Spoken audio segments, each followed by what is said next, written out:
We live, baby. Yo, I love when that. I don't know his name, but I love the way how he says it. But I'm gonna talk about this story, man. This story I figured out. I figured out what happened, and so therefore I failed, and now I know what to do moving forward. I failed at one point, and when you fail, you learn. So therefore, you know what to do moving forward.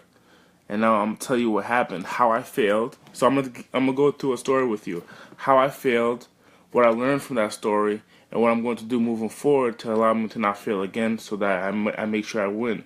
Once again, I'm gonna tell you how I failed, what I learned when I failed, and how I'm gonna make sure not to fail again.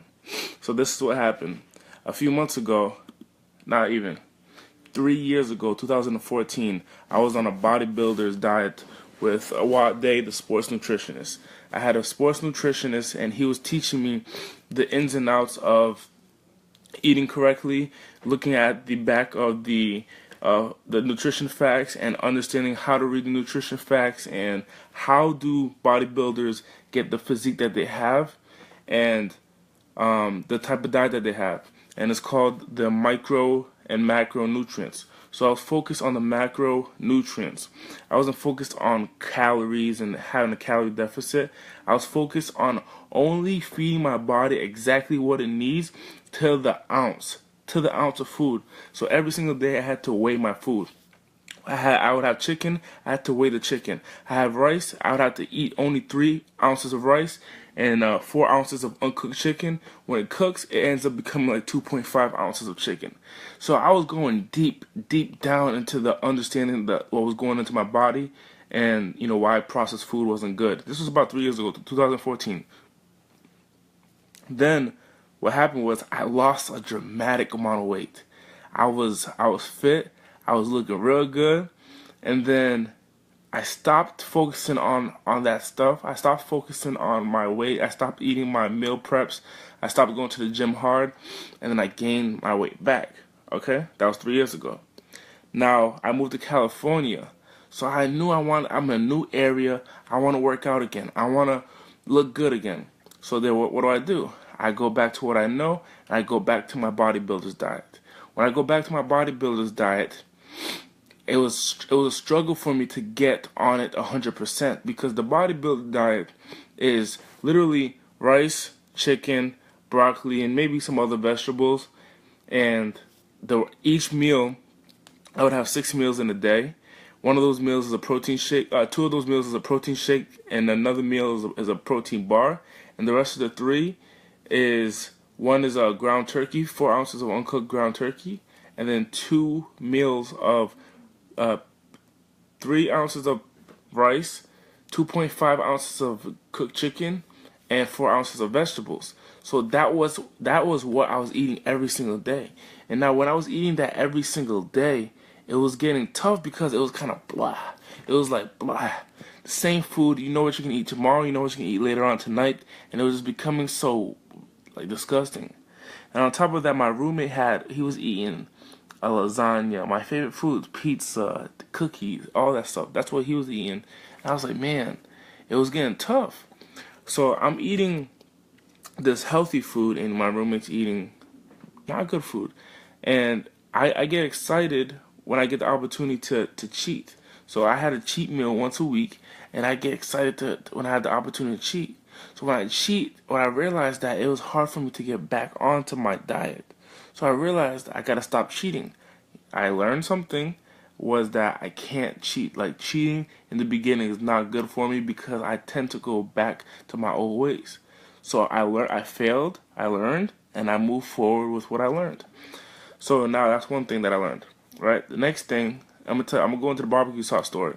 The barbecue sauce story happened like this. After failing so much and realizing I can't cheat, once I got onto my diet and I was strong with my diet, I then went 100% clean. Clean eating means no additives, no salt, no sugar, no nothing processed, no oil, and there's a whole bunch of other things that make it not make it clean. So I was doing only clean food, and it was just the broccoli, the chicken, the ground turkey, egg whites, and the vegetables. That's what I was eating. So once I started doing that 100%, 100%, I'm eating clean 100%. I then get the urge to try a little barbecue sauce onto my chicken. Just a little barbecue sauce, nothing serious. At this point, I dropped about 30 pounds, and I had about 30 to go. So I know I could do it. I could drop 30 pounds. I could literally drop 30 pounds in a month and a half. Once I do it 100%. Once I'm on the diet 100%, and the workout plan 100%. So as I'm working towards progressing myself, I just try a little bit of barbecue sauce. So just a little teaspoon, boom, right? And then I eat the chicken. I'm like, yo, this barbecue sauce is so good. Oh man, I'm eating chicken with barbecue sauce, just a little bit, just a teaspoon. So then the next day, right? I'm not supposed to have any of that barbecue sauce. That barbecue sauce is not good for me. I'm not supposed to add anything. I add another teaspoon of barbecue sauce, okay, in one meal. Then later on that day, I add another teaspoon of barbecue sauce. Okay, this is where I start going wrong. I'm adding things that I'm not supposed to be eating, right? So the next day, my taste buds is tingling. I want something like the barbecue sauce. I want something bad. So what do? I mix the barbecue sauce with my rice. I had it with the chicken, just a teaspoon. I mix take the bottle of barbecue sauce, squeeze it with my rice. And now I'm mixing it with my rice. And I'm like, yo, it's barbecue sauce on my chicken, barbecue sauce on my rice. And then you know what? I'm full. I don't want the vegetables. You see where I'm going wrong? I don't want the vegetables. Then I keep going on. I keep going. I keep adding barbecue sauce. Then you know what? I add different ingredients to my food. I'm like, you know what? This chicken tastes kind of blah. Let me add some seasoning. I add some seasoning to my chicken. What I'm trying to get at is I added barbecue sauce, and what happened was I wanted more. I wanted more stuff. I wanted to go more, and more in the way of, what's up, Stephanie? I'm actually talking about a story about the barbecue sauce. So I add the barbecue sauce. I'm eating barbecue sauce on a consistent basis, and then I add cheese. I add cheese to my rice and chicken. I'm definitely not supposed to add cheese. Cheese, the fat content is too high. So then at this point, I'm like, yo, I already added cheese. I might as well go get a cheeseburger. This was my thought process. I might as well go get a cheeseburger. So I went to go to Burger King. I remember I have a video of it actually. I went to go Burger King. And I'm eating one cheeseburger. I'm like, it's only a cheeseburger. It's not that bad. I've been doing so well. I lost 30 pounds. It's only a cheeseburger. So I ate this cheeseburger. I need some fries. So then I eat the cheeseburger. I go back in the drive-thru. I get some fries. Then after that, I need a drink. So I go back in the drive-thru. I haven't had like a soda or a lemonade in a long time at that point. So I asked for lemonade, and I'm like, lemonade, fries, burger. Oh my goodness, this is great. At that point, it's hard for me to get back on track. So then that happened for 3 months, where I would go back to my bodybuilder diet, then back to eating unhealthy because my taste buds were just tingling and wanting something that was not good for me, like burgers, pizza, and stuff like that. So then I'll go back to my bodybuilder diet, doing it right, then go back to eating healthy. My heart was divided. I wasn't doing what I was supposed to do. My heart was divided. And I could tell you honestly, I'm good at business. When it comes to business, I'm focused. I'm focused on the grind. I'm focused on hustling. I'm focused on my sales. I'm focused on everything. I'm so focused on my sales that in my room, I got my board here with my targets on there. Look. I wake up in the morning and I look at my targets right there. My targets right, my to-do. I got my to-do list. I got my quotas that I gotta hit. So that's how focused on business I am. Right there, my targets right there on my board, in my bedroom. But when it comes down to food and working out, it's a struggle. Like I gotta revamp myself and get my mind right to understand that I gotta continue and be consistent in this. So I'm literally giving you one of my weaknesses. If you were to ask what one of my weaknesses are, this is one of my weaknesses. I'm putting my weakness out there. This is the real Andy. This is the real Andy Audate that you see. One of my weaknesses is in eating the right foods and being consistent at eating the right foods. So when I was doing that weight loss diet last year, I didn't have anybody to be accountable for. Too. So what I did moving forward was that was one of the reasons why I went backwards. Although I know that I'm a strong individual, I'm a strong minded individual. It's beneficial to have someone there to help you be accountable. So I contacted my sports nutritionist after not talking to him for a couple of years, and I texted him. I said, "Hey, man, I want to get back on the program. I want to do what I did a few years ago and lose a dramatic amount of weight in a short amount of time and stick with it." He said, "Let's do it." So I'm starting Monday. Monday morning, I'm back to it 100%, and I'm having someone accountable to. And what that looks like is I got to text him every single day. So I gained 30 pounds back, that 33 pounds back. So now, for me to lose that 33 pounds and lose even more than that, I'm working with a sports nutritionist, and I'm going to text him every day what my weight is. Now, my goal is to lose 5 pounds a week. And I've done it before on a consistent basis. So I know it's possible, and I know I can do it. So I'm going to text him every single day. I'm going to text him every single day what I weigh, and I'm supposed to go down every single day. Every single day, I'm supposed to lose weight every single day. That's one of my weaknesses. I just wanted to share with y'all what one of my weaknesses. What's up, Jeremy? I wanted to share with y'all what one of my weaknesses were. And that's how Facebook article, like a post on it, like how I gained 33 pounds by just eating one just one tablespoon of barbecue sauce. If I did not, if I did not take that barbecue sauce, I would be so not skinny, but in shape right now. What's up, brother Jeremy? What's up, man? What's going on, dog? Didn't think I was gonna Man, be going live we right gotta now. flip this around. What's that? I didn't think I was gonna be going live right now, but hey, it's cool. What's up, man? It's Man, actually, I called you earlier today, man. I want to talk to you about real estate, man. We might as well do it here. Why not? Give people some value. Sure, yeah, heck yeah, I'm down. All right, I want you. So tell me the process. I want to understand a little bit about the process. The How much process. money you need up front? How Uh, much money you need up front? And what's the type of return? Yeah, and what time frame the to, t- to do to do a deal out here? the dude. Well, let's see. Uh, you don't need.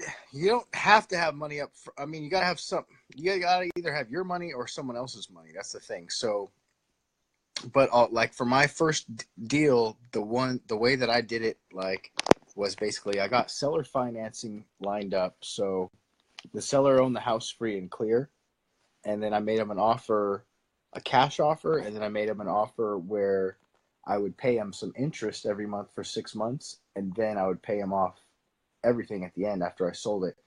And they went for that, and so then I'm just like, okay, how do I figure out how to get the money to do the repairs? And that's when the credit cards came in handy. So uh, maxed out credit cards doing that, and that was cool because What was the repair cost? on that job it came out to just under 30,000.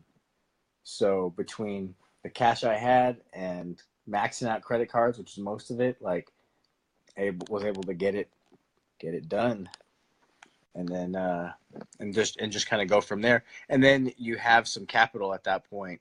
So then going into the next one, you can pretty much fund most of the repairs out of pocket or use that as, some a bit of a down payment on a loan, and then it can grow. So it opens more doors. So the first one's definitely harder, especially if you're using other people's money, but it's totally doable. Did you already know what you like how to do the whole entire process? The jump. I had a really good idea because I just been studying it quite a bit and watched a bunch of videos on it and like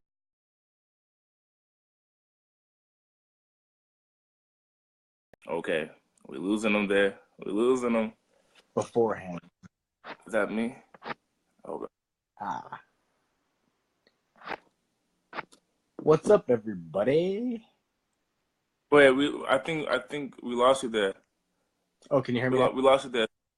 Yeah, I can hear you now. Yeah. So, yeah, I mean, Like how I, you learn. I brought a contractor through with me. Um, Actually, I had a home inspection done on this one. I had a home inspect. I went through like I was very cautious. So I had a home inspection done, and there was nothing major that came back on that. And Hold on. then What home inspection? a home inspection is where you pay an inspector, a licensed inspector, $200. And they go through and they check pretty much all the major systems. They check for really any issues on the house. They do like so many like 200-point inspection, and then they tell you, okay, like be cautious of this and this and this, and then they recommend what fixes or repairs to do. Um, so basically, it gives you documentation by a professional as to what the issues might be with the property. So it's important to do on the first, for sure, on the first few. I would say at least like the first five, like I would get them inspected, um, or bring. Until you know which. Yeah, yeah. What Like Jay? when I owned the cell phone stores, I used to work for a Metro PCS dealer, and then so I worked right under him. That allowed me to get the knowledge to operate and own my own business and how to hire people and so on and so forth. I got the knowledge from him. Now, did you go out and do this on your own, or did you get someone else to mentor you, like how I was mentored to open up the cell phone stores? I did. I learned a ton online on YouTube videos, and then in those YouTube videos, there was a ton of good info and a ton of bad info, and or info that was like may or may not work. Then I came across one particular gentleman named Justin Williams who has a podcast called House Flipping Headquarters, and he just was just providing valuable content. Just pretty much every single podcast. It's up on YouTube still, and I can't recommend that enough. Just the content is super valuable, and so then I did end up actually um, becoming a student of his, and he as a mentor, and so um, yeah, and then he helped tremendously, like as far as like because he's got an existing flip business and he's doing it in this market, so um, it's not like he is just like preaching it and not doing it. Like so, Did you work with him on your first deal? He coached me through. Well, yeah, I had him. I had gotten on board with him prior to that, so yeah, yeah.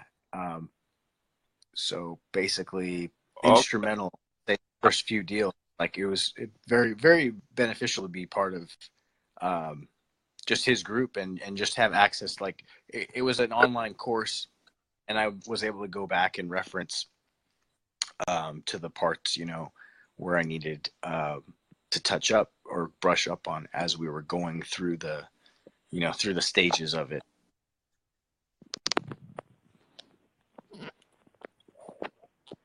Facebook groups.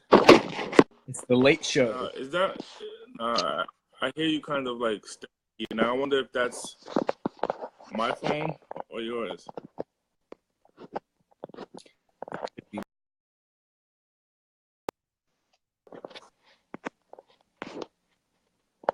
Yep. Oh yeah. Can you hear me now? Hello? I can hear you. Can you hear me or? Hey, Jeremy. No? Yeah. Can you hear me? No. Yeah. Go right here. Right here. Dude, This what the guy. heck is going on with this stuff? This is Andy. Audate. No more average. Right there.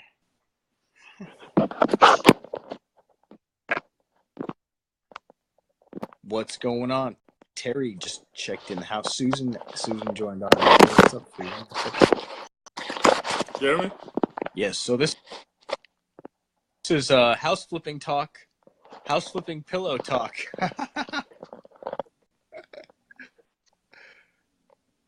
And Andy caught me when I was responding to messages from my bed. Come on. Oh. He's like, he invites me to the live. I'm like, sure, why not? Pop in. Can you hear me? Connection is. What up? Ray Sanchez just popped in. It's Flip Talk from the pillow. So if you're just joining, this is my buddy Andy. He invited me on live, and I wasn't expecting to go live at this hour. But hey, what the hell? Why not? What up, Jeremy Paxton? Man, you look like you just took over the live, man. Can you hear me? So if I want, yeah, I can hear you now. Okay. Got to keep the. So now, if I didn't really now, if I didn't want to put up any money, how would I get money? Is a bank hard money lender? Get it from who? Yeah. I mean, when you say any money, it gets more complicated because I mean, you can get a hard money lender that will fund off your first deal. You can get someone to fund 80% of the purchase price. So that means you come in with 20% down. If you don't have the 20%, then you have to get creative. For that, I mean, if you really have zero money, then you've got to have the ability to connect with other people that want to invest, which is totally doable, but it's going to take effort. I mean, it's going to take, you networking and you finding someone who has, they have to bring to the table what you don't have, and you bring to the table, more importantly, what they don't have. But that's actually, you have the value, because not everyone, but like a lot of people out there have money that they want to put in an investment. So, not everyone though has the knowledge of how to invest in real estate. So you actually, if you look at it that way, then you are bringing them value too, just as much. So I would start by going to local real estate meetings. Most areas have them. And then that way you learn, who's in the industry in your area, and then what they're doing, like who's the wholesalers, who's the flippers, who's the, get to know some agents. And then, you may meet someone, because if you have a deal, that's the thing. If you have a deal, you can find someone to fund it. And when I say a deal, that means like if you have a property and you have a seller that is agreed to sell it at the right price, like the price where that you'll be able to make money after you repair it. That's what I mean, like when I say like when you have a deal. So if you have that property, you have the seller, they're ready to sell it at the right price, you will be able to find an investor that'll fund it, because they'll look at the numbers and they'll be like, oh man, there's the profit. It makes sense. Like that's what they really care about the most, is whether or not it makes sense, on paper.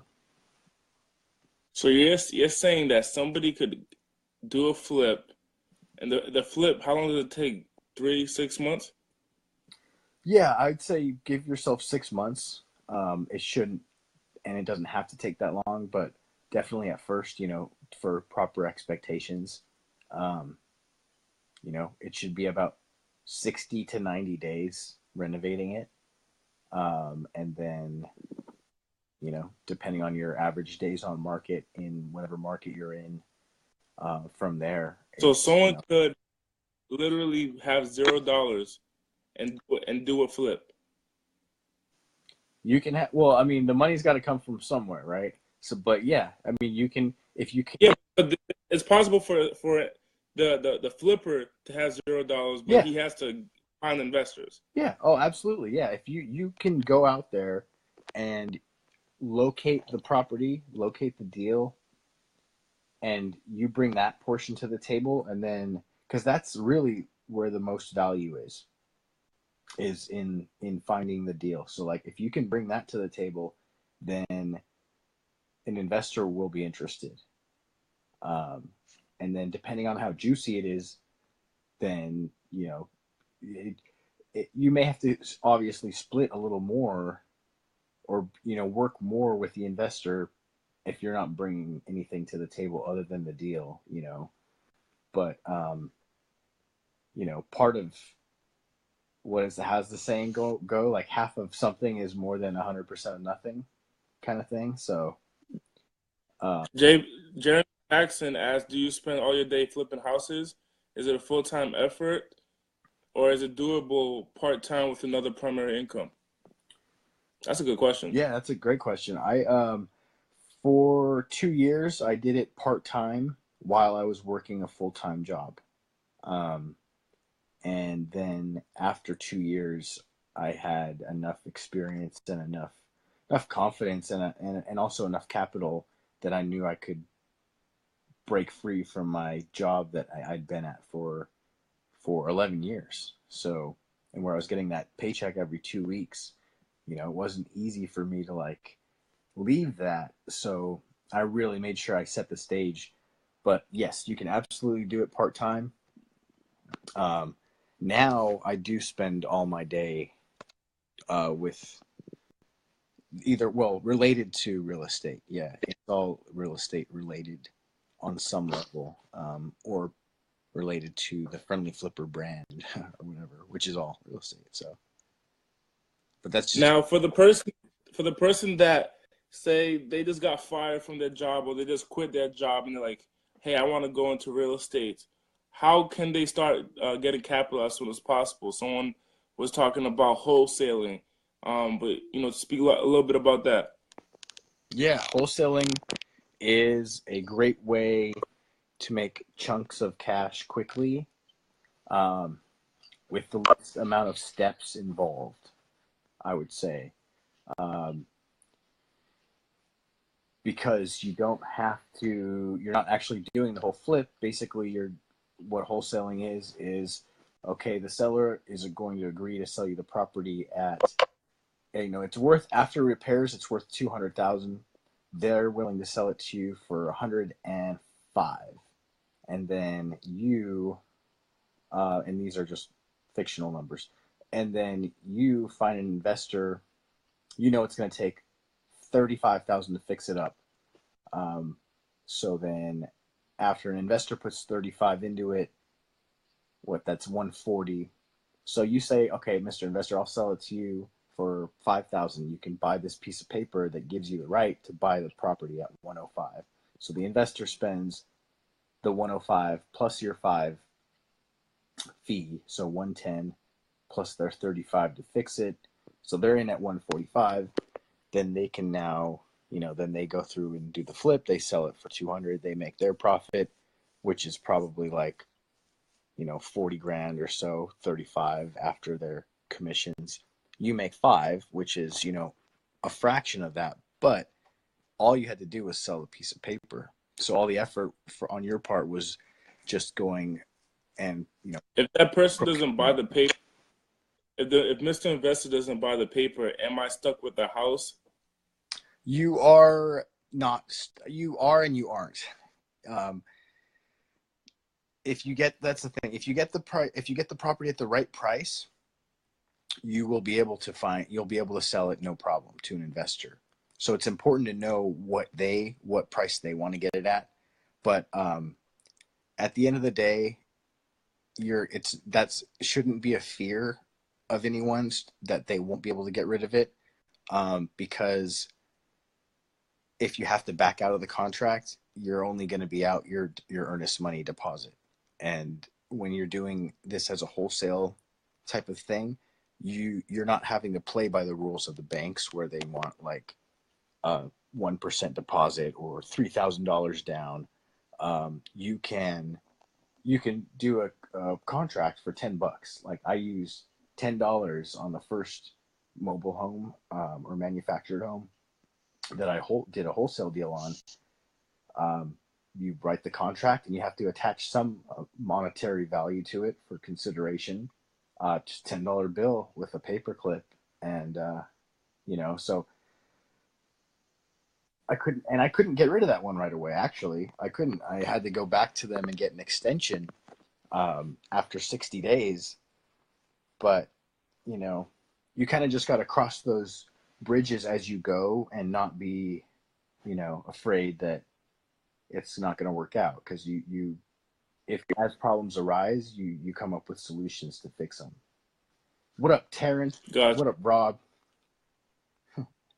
Would you say that's the way that someone should start? Someone who doesn't have money, that guy who quit his job and he doesn't have money, that the first way to start to build capital to start doing flips? That's a great way to start. I would just say that it's not as easy as a lot of the people will make it seem. I mean, just because it's such a simple process, it's not an easy process per se. It's really the toughest part of flipping, because it's finding the deal. But if you can get good at that, you've mastered the toughest part of flipping. And so then it just becomes, how many can you get? How many deals can you get? And then you can either sell them to other investors, or when you have partners or capital, then flip them yourself and then make the larger profit.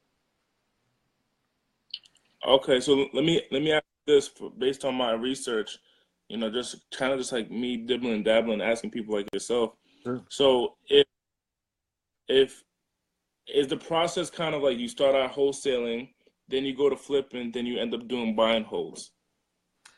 You can, yeah. That's a common path.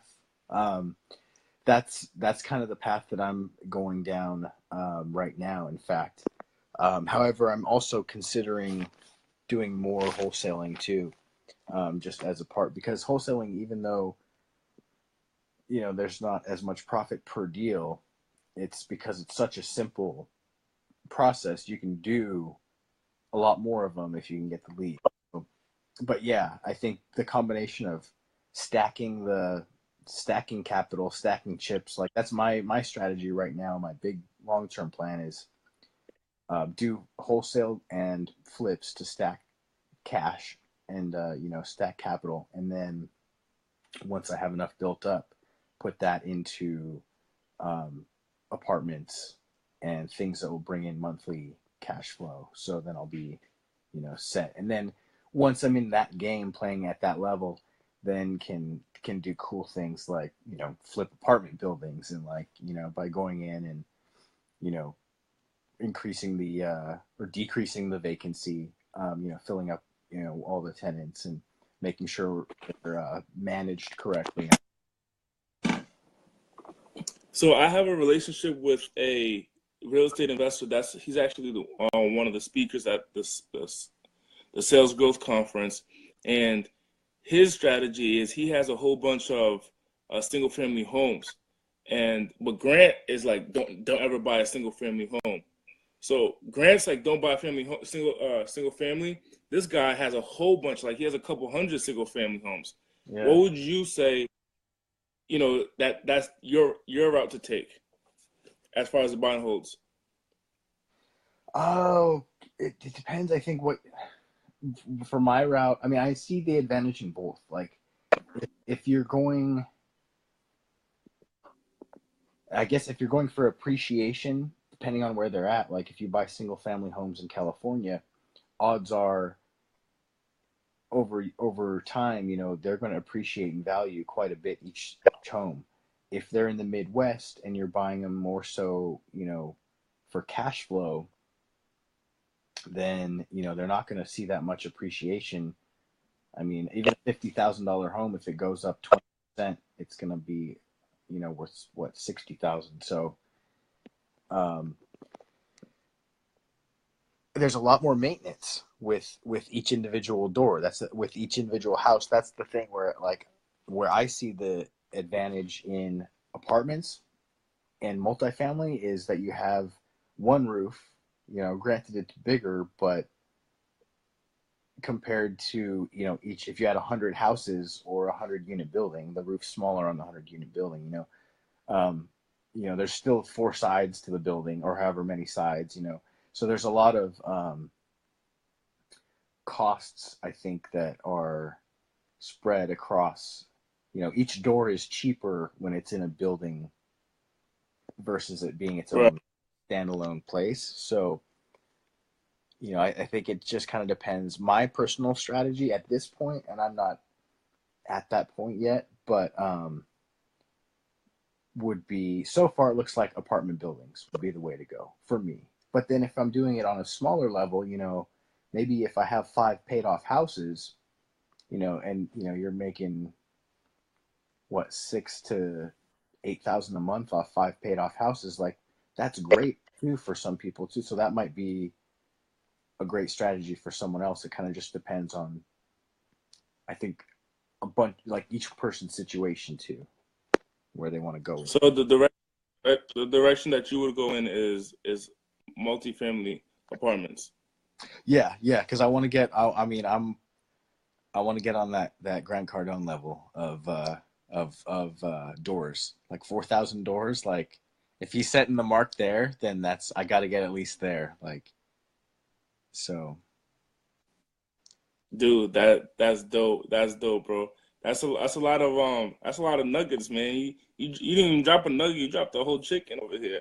Oh, well, hey, man, this is cool. That's awesome, man. It's cool. So for the people who are watching or gonna watch later, although I was talking about me gaining 33 pounds in the last year from starting off with a tablespoon of barbecue sauce, and then when it came to real estate, this guy's dropping some serious bombs right now, and he has a program coming out soon, very soon, right? Yeah. What's Before the the end, name of the program? the Friendly Flipper Academy. Before the end of what? Friendly Flipper The Friendly Academy. Flipper Academy. Yeah. So be on the lookout for that. If you want to learn more about real estate, learn about flipping, learn about making money in real estate, I'm gonna definitely be part of that because I want to start making money in real estate.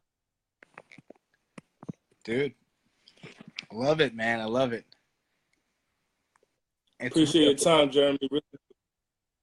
What's that? Wait. I was just saying, it's one of the things that drew me to it is that it's real. It's like, it's tangible. It's there. I can go. It's not a complicated investment, really. I mean, there's a lot of working parts, but once you figure it out, it's not rocket science. Anyone can figure it out, and it's always going to be needed. Housing will always be needed. Even if the dollar, plummeted overnight to,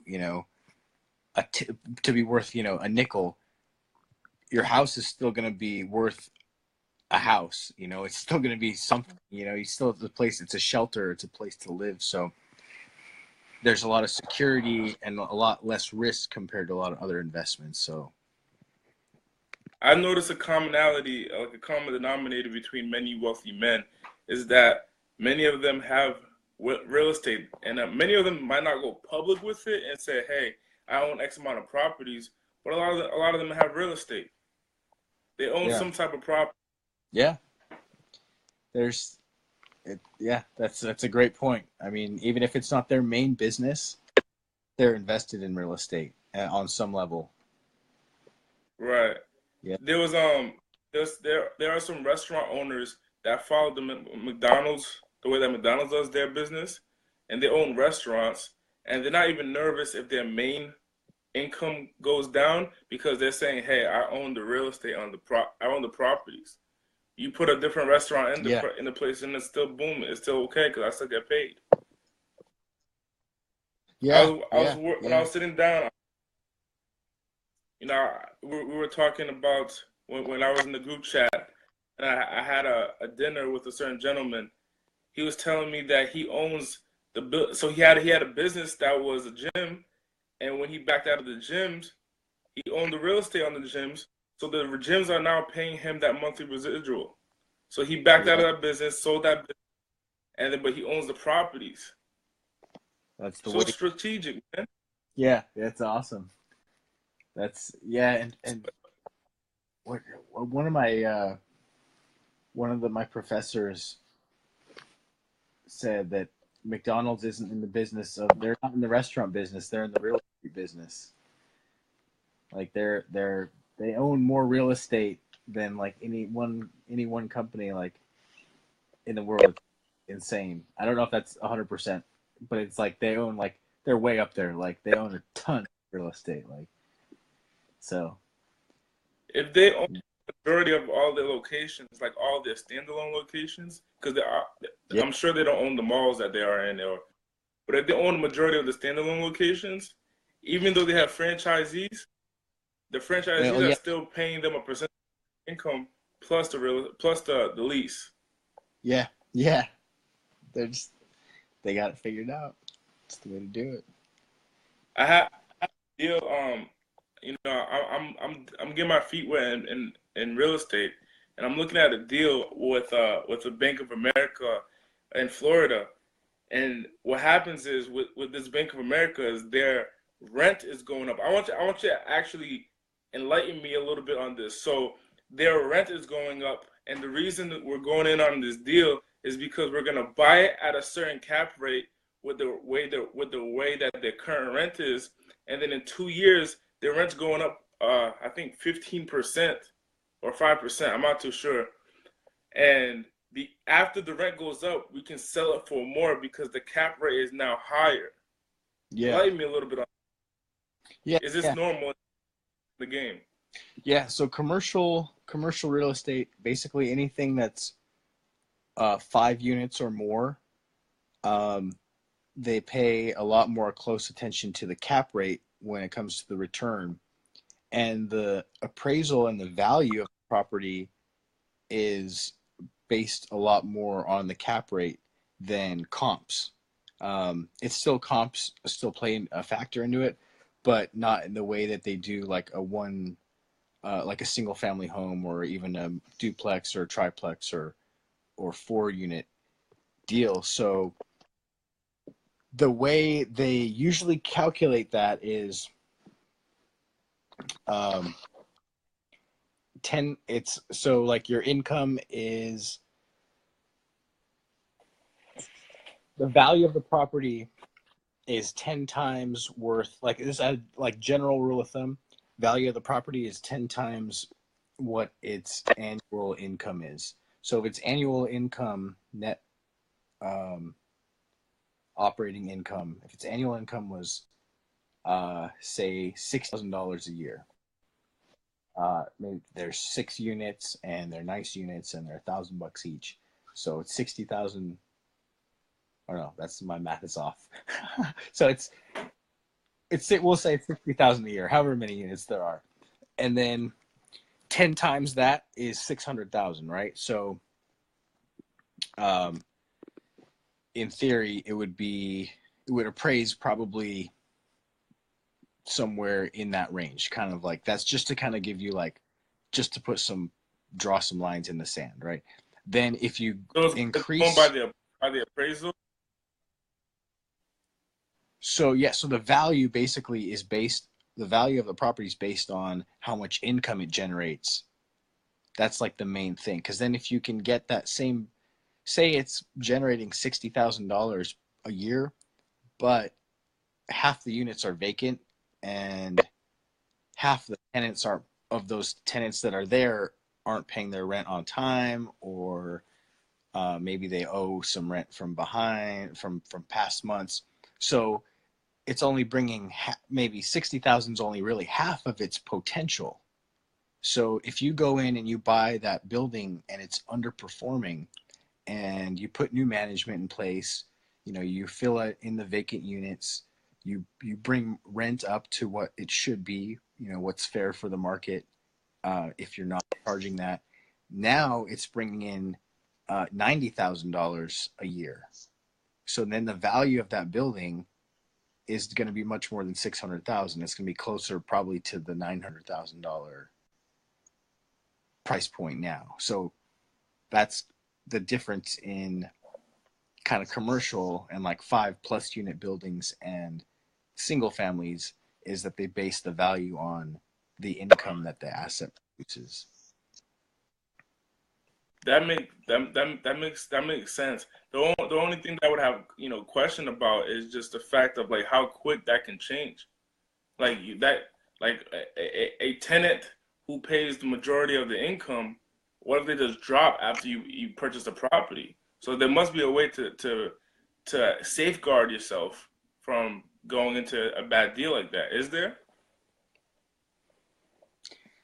Yeah, I mean, see, this gets into what it's a more conceptual because I haven't actually, flipped an apartment building or done this yet. But from what I've seen and what I've read about other people doing, is it's usually like it's a longer term, usually like 1 to 2 year process when you go in and, their plan is to go through and, you know, clear out. Because I mean, see, that's why I don't know. I can't. It's hard for me to speak on this because I haven't done it. But it's generally, it seems like it's a 1 to 2 years, like kind of turnaround, like slow. It's not, your quick flip. For the deal to take place, or for the tenant lease? Well, it kind of depends on what, what issues you're resolving, because you can get more rent when you have the, when your units are updated, and they're clean and they're painted and they're, nicer and newer. So you can increase the rent by the physical renovation of the property itself. But then also, if you have tenants that have been there, if the building's mismanaged and, the tenants have been paying $400 in rent for the last, 5 years, but now really the market, if you were to put a new tenant in there, 600, it would rent for 600 all day, then, it's a business. So I mean, you gotta charge really, what it's worth if you want to stay in business. So, you'd have to fix really by you have to correct those rents, by increasing the rent.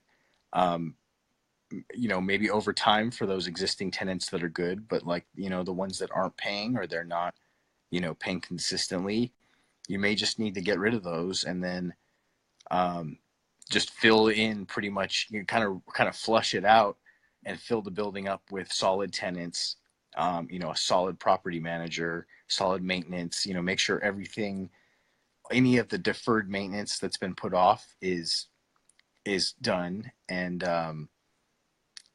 fill it up, with charging as much rent as you can and filling up all the units as much as you can. And then that property is going to be worth, its maximum value. But from a practical standpoint, I see that taking at least a year, to really be able to go in and do that, especially if it's, more than 10 units. Okay. Now we're about to end this live, so I got one last question that I learn a lot from different investors, and I want to see your point of view from it. Should you be in the same state that your investment is when you're doing a buy and hold? Should you be in the same state or near your property when you're doing a buy and hold? Uh, I think you don't have to be. I would recommend starting that. Well, yes and no. It depends. It depends. If you have the right management in place, it can be done. Um, but it just, if it's far away, it just adds a whole element of complication to everything. So it can totally be done, but you have to have the right management in place. So I would go. So it all depends on your property manager. I mean, I wouldn't limit myself because I'm in California, for example. Like the return on rental cash flow is not that good here, compared to like the Midwest. Um, because this world's so connected now, like, and you can be anywhere in the US in like 4 or 5 hours, and you can, instantly via video. I mean, this is like, it's crazy. So like, I would go. I feel like the world is at our fingertips more than ever, like anywhere. Like, I mean, I'd go, like, especially anywhere in the US, like where the returns are is where I'd go. Like, and I would make the extra effort to set up the management in that place and make sure my team is built there and it's strong, even if it takes, 6 months, a year to set up something solid, in the long run, if I'm making much better returns there, like, why not? Why? Okay. Yeah. But it's harder. So I'd Yeah. say make sure you do your homework. And if you just want to start out with one in your backyard, that's a really good idea because you'll learn through all of, you'll get all the basic learning curve out of the way. And then that way, even when you're managing your manager from afar, you'll have a much better understanding of everything. Gotcha. I mean, so what I got from you was in that scenario, if you have good management, it's good to be far. However, if the return on that property, if you don't have good management, but the return on that property is good enough or where you want it to be, then the best route to take is to manage it from afar and build that management team because you can literally fly out there with a matter of hours if needed. Yeah, yeah, yeah. And like Terrence says, Grant said, start where you live. I'd start where you live. Start in your backyard. Same with flipping. Same with, wholesaling. Same with buy and hold. At least get your feet wet, um, and then shoot. The world is your opportunity, man. Like after that, if long there's because you can put systems in place, from to work from afar. Right on, man. This conversation went from this live went from you know gaining a little bit of weight to how to build wealth. I appreciate your time, Jeremy. Oh, dude, thanks for inviting me on. This was awesome. For sure. I'll holler at you, brother. All right, see ya.